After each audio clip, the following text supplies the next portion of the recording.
Harsh and unforgiving. That's one description of traveling in Canada's high Arctic. But it is the backdrop not just of a national bestseller by author Ken McGoogan. It is the landscape we travel when talking about the life of Dr. John Ray. Most people don't know anything about John Ray, even though he is one of the most important historical figures in Europe and in North America. Indeed, Aboriginal communities of the NWT have been named after Dr. John Ray. Why is that? It's because John Ray, and not Sir John Franklin as history books so often credit, who is the rightful discoverer of the Northwest Passage.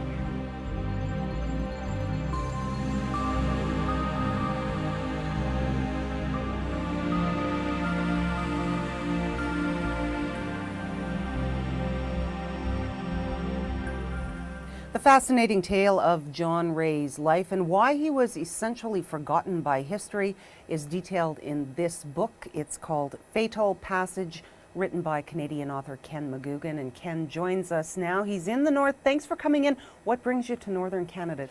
I'm doing a bit of a book tour, doing a reading tour to several communities, Yellowknife, Fort Smith, Fort Simpson, and Hay River. People invited me to come and talk about my books, and I was happy to come. It's going to be difficult to do, but try to summarize what Fatal Passage is all about. Fatal Passage tells the story of John Ray, probably the greatest 19th century explorer of them all. Ray single-handedly solved the two great mysteries of 19th century exploration.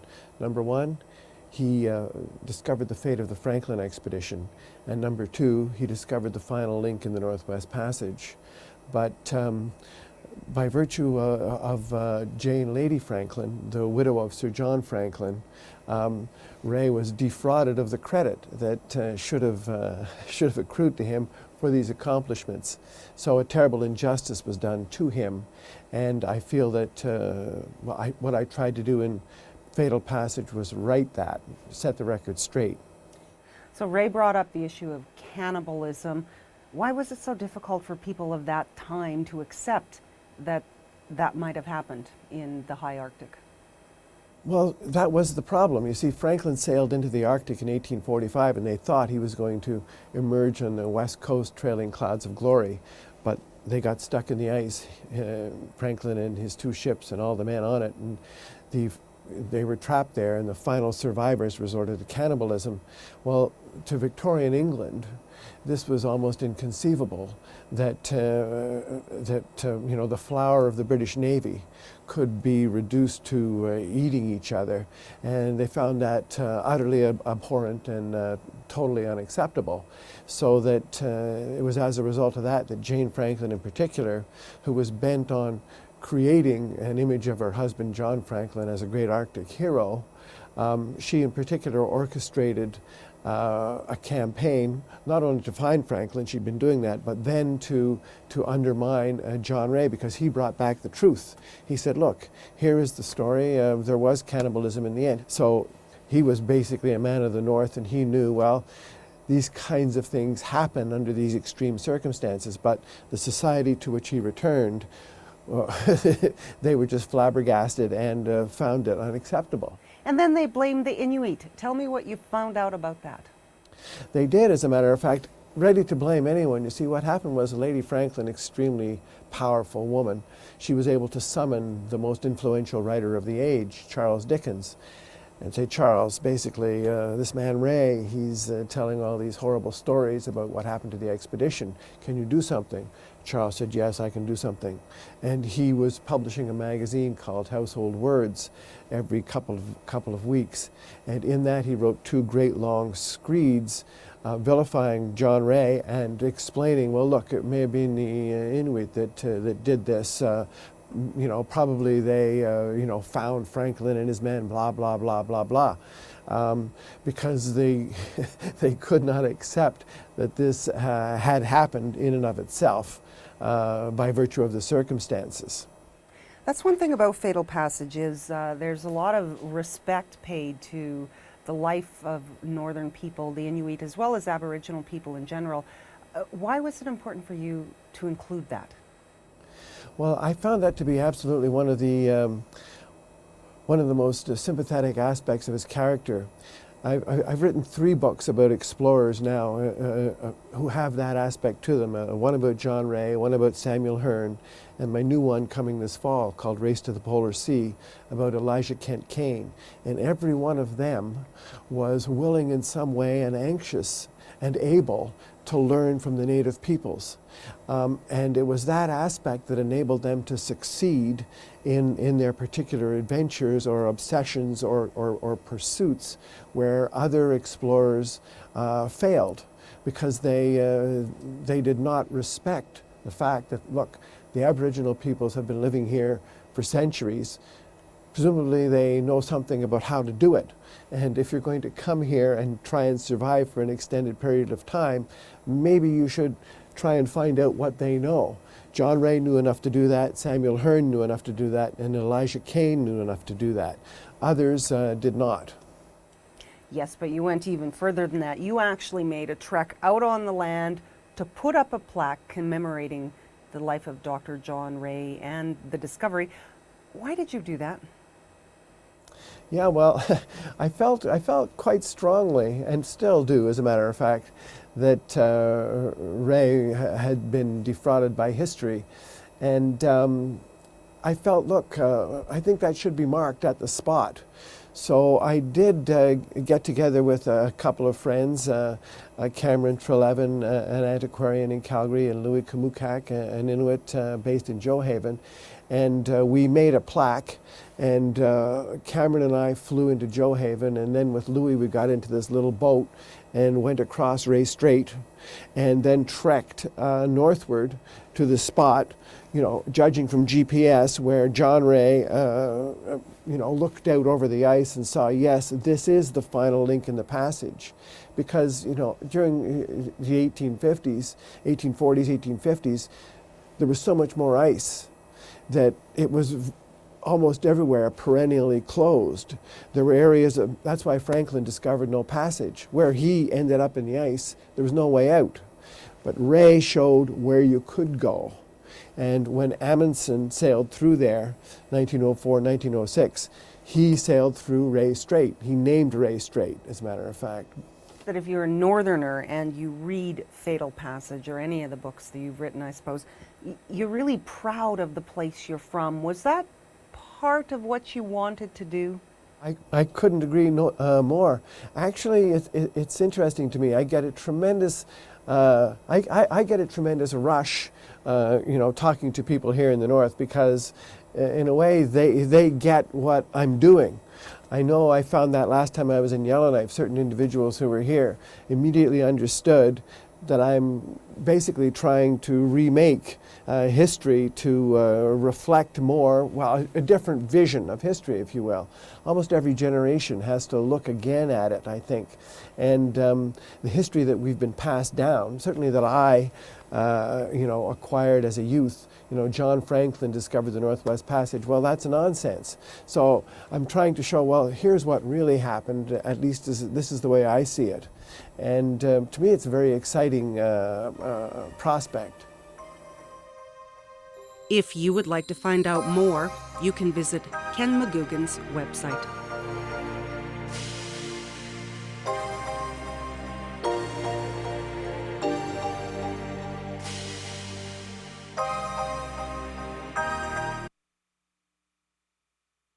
One of the porters taught me this song about Kilimanjaro, and he was teaching me, and I realized what I was doing and where I was, and it brought tears to my eyes. Kilimanjaro, Kilimanjaro, Kilimanjaro, Kilimanjaro, mlima mrefu sana. Namawenzi, namawenzi, namawenzi, mlima mrefu sana. Namawenzi, namawenzi, namawenzi, namawenzi. The meaning of that Kilimanjaro, it was like, this is a big mountain, but you can do it. Personally, Kilimanjaro represented a lot of challenge for me. One, on a personal level, on a physical level, on a spiritual level. Certainly on a financial level too, right? So climbing Kili was something that I've always wanted to do. It can be climbed. I love doing things that can be done but are difficult, just for fun. This is the day we climbed the wall. How to describe Trudy Samuel, community volunteer, singer, federal civil servant, well, now add to that list international mountain adventurer. She knew the hike up Africa's highest mountain would be challenging. My origins are African, but also diverse. I have other cultural origins as well. She's no athlete, and some back home were worried about her physical ability to make the climb, but she did it, calling on inner strength and being encouraged by the beauty of the land and its people. If I could do this, anybody can do this. Anybody can. Really. I mean, come on. I am no Joe athlete. I'm not somebody I've done lots of climbing, but I'm not somebody that's like, woohoo! I really admire people who are, but I am not the kind of person that would get obsessed enough to really be, but I can increase my level of physical activity. I can watch what I eat. I can save a little bit of money. I can ask my friends and family for support, and lots of people, when it was summit day, they were praying for me all over the world. I was like, please think of me, and they did. Every morning I would wake up, and it was so funny. I would wake up and take stock. You know, that moment where I was lying in my little sleeping bag, all warm and cuddly, and thinking about the day ahead. And most of the days were kind of rainy, snowy, slushy. There were times that made me cry, that I'm finally realizing a dream. The other time that made me cry, and it's pretty emotional even to talk about it now, was the guides, the people that we had with us, were so kind and so patient. In those moments where I challenge myself to do my utmost, and I've prepared, and I've planned, and I've hoped and dreamed and conceived, and actually had to other people expressing doubts about me doing this and their fears, and when I'm in that moment and I'm doing what I set out to do, that for me is living.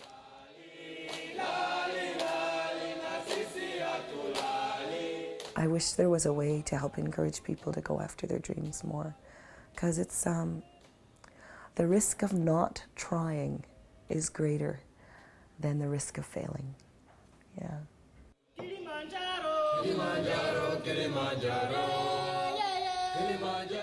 Man, it sure made me see when I was on that mountain why I did every little step and how beautiful and precious my life is.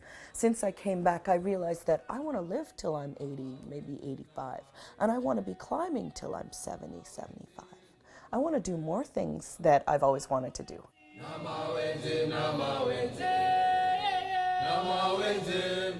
Carol Morin, CBC News, Yellowknife.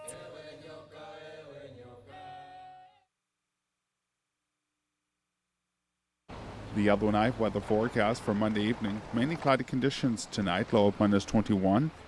Cold-induced urticaria. It's a fancy name for a bad case of hives brought on by cold weather.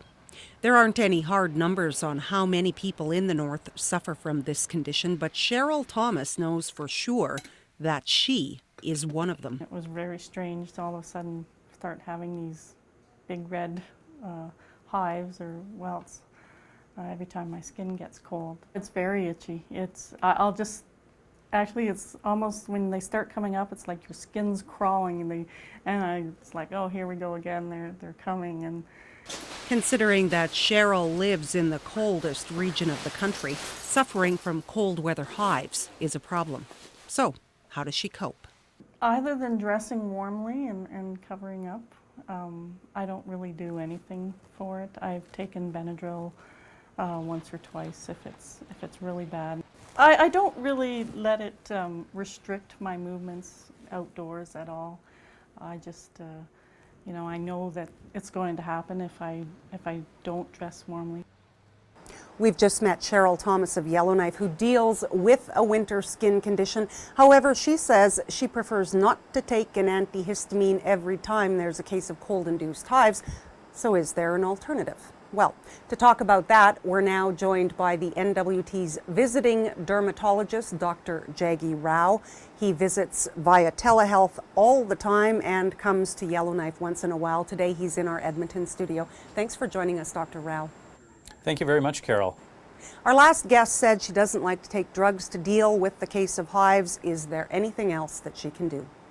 Well, there's a lot of options, Carol. The biggest option is more preventative, trying to warm the skin. So as long as we can keep the skin warm, then usually these hives won't occur, and that includes many of the standard things, protective clothing, trying to be in a warm external environment. There's even certain chemical packs that you can put in your gloves or perhaps even in your boots that can prevent the skin from cooling down too much. Where would you get those?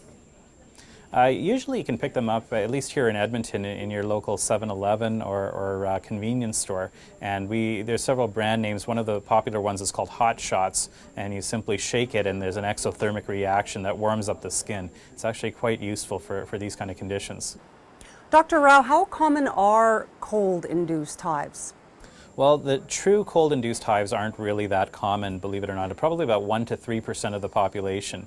So the problem is a lot of people who develop any type of reactions often label it cold-induced hives, and we all get those to some degree. But cold-induced hives that are true hives are actually quite rare. One thing that Cheryl Thomas mentioned was that her hives flared up after pregnancy. Is that a common thing? Yes, it is. Pregnancy, as you know, it changes your entire system, but particularly your immune system. And the skin, being the largest immune organ, is of course going to be affected quite dramatically. And any type of immune-induced condition, such as hives, can sometimes be made worse during pregnancy and even for several months after pregnancy. But there are also men who suffer from cold weather hives. So is it a misdiagnosis that it's the cold, or might it be something like eating a peanut butter sandwich or even the fur on their parka that's causing it?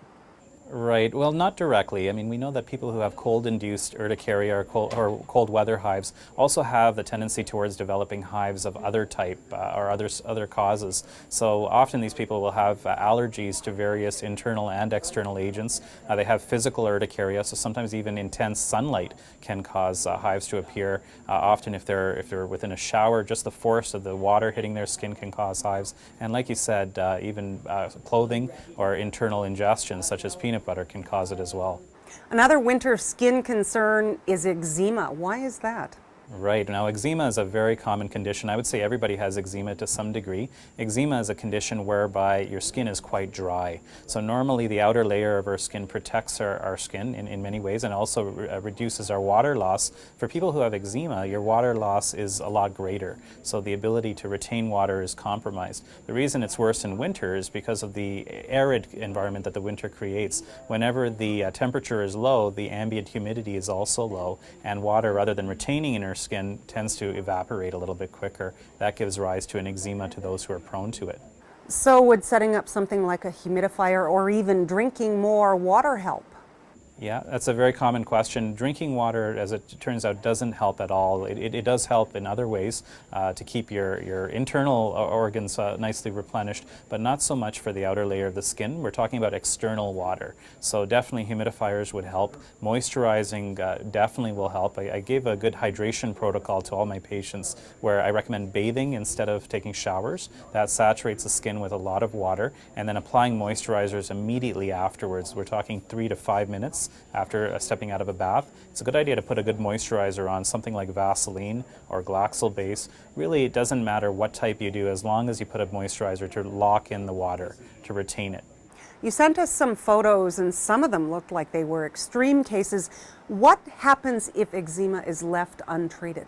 Well, if you think of the skin as a bucket of water, once that water level reaches a certain point, in people who have a genetic tendency towards eczema, a whole triggering factor occurs whereby they start to develop thickness of the skin, itchiness, and rashes. And I sent some photographs there of some of the more common cases. They're not even the worst cases, believe it or not.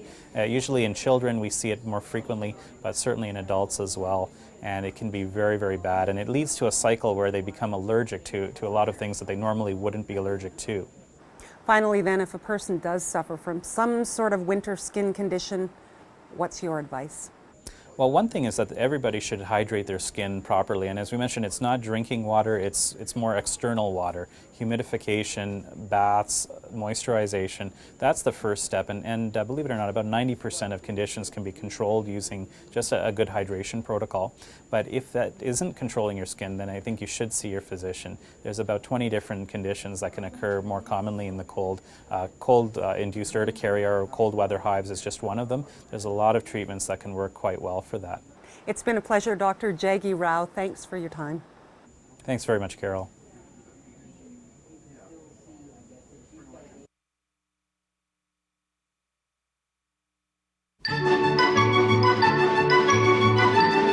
In my experiments, I use fusilli now because it doesn't fall apart when it sits in the stew. Next, we're going to the soup aisle to get beef bouillon. Low sodium beef broth because you don't need very much salt. Next, we need ground beef. I tend to buy a family pack and then one smaller 1 pound package so that I have enough. Ground chicken, just to round out the different kinds of meats. Ooh, they have ground bison. I'm gonna get some of that. Bet you're wondering what I'm making. Now we need veggies, so frozen peas and carrots. And here's onions. These are a definite no-no for this stew. Ooh, since they're on sale, I'm gonna get peppers.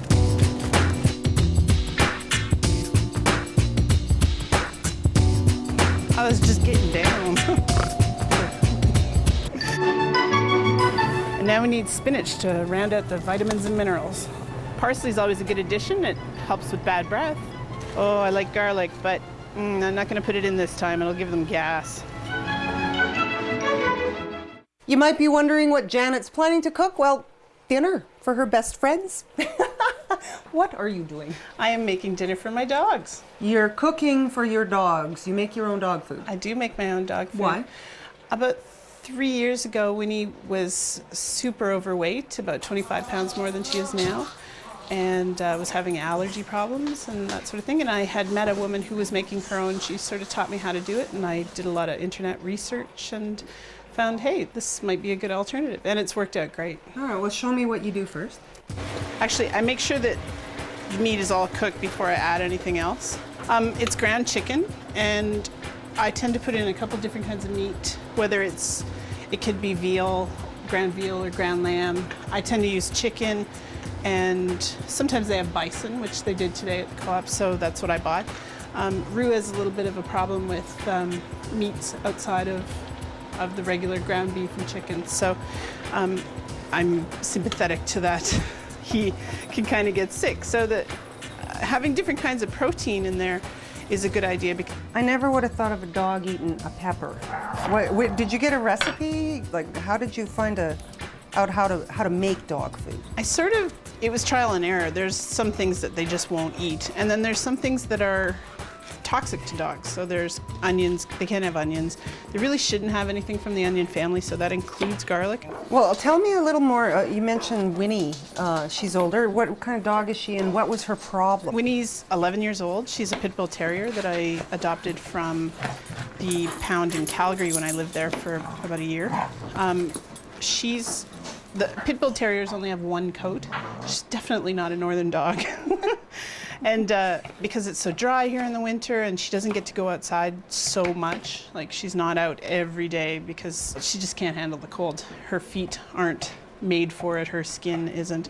So she tends to get pretty itchy.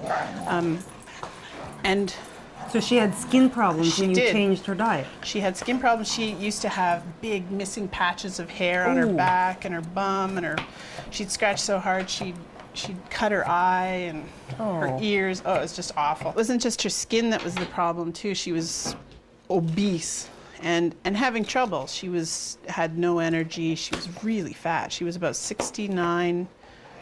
I think the most she ever got up to was about 73 pounds. Now, after this diet and the fact that we found out she had a hypothyroid problem, so she's on thyroid pills, she's now down to about 47 pounds. Other paw. Cheating. Down. Roll. Roll. That's dead. Roll. Yeah. Ooh. What do you say? There will be some people, and you probably run into them, who say, "What are you doing cooking for a dog?" How do you respond to that? Well, I don't have any children, and these are my kids. They're my best friends. You know, like there's that side of it. But you know, Northerners, it's been a tradition for forever, ever since anybody's had dogs in the north, that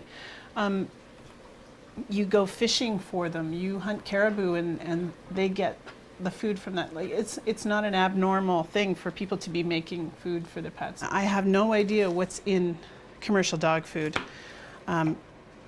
because labeling, it's not regulated in Canada. So they can say meat is the first ingredient in dog food, but the 4 ingredients after those are like corn, cornmeal.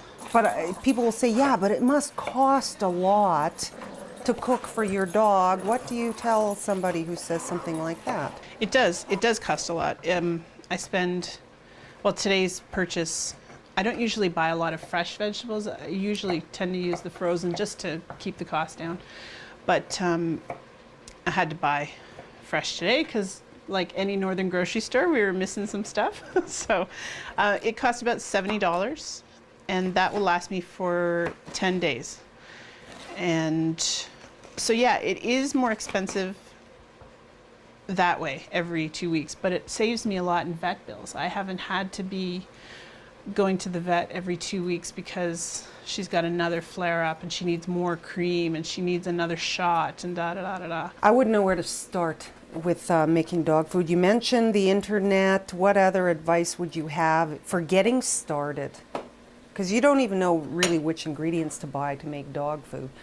The first thing I would say is talk to your vet, because you want to make sure your diet is nutritionally balanced. I make sure that there's lots of protein, there's lots of vegetables. I buy spinach so that there's a good amount of iron in it, or you could add liver. And this is my medicine chest, and I give the dogs a multivitamin just because I'm not a nutritionist and I don't know everything that they need.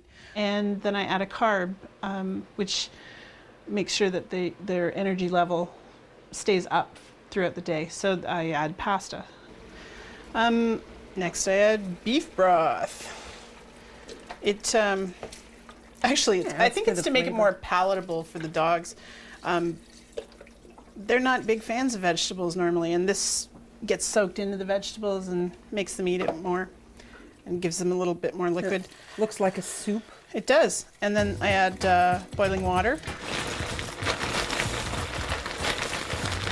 So I just add the pasta at the end of it, sort of push it in, try and mix everything as you're going, because otherwise you'll end up with all the meat at the bottom. There you go, Carol. Have a nice lunch. If you would like more information on how to make your own pet food, or you have other pet health questions, go to the SPCA website and follow the links.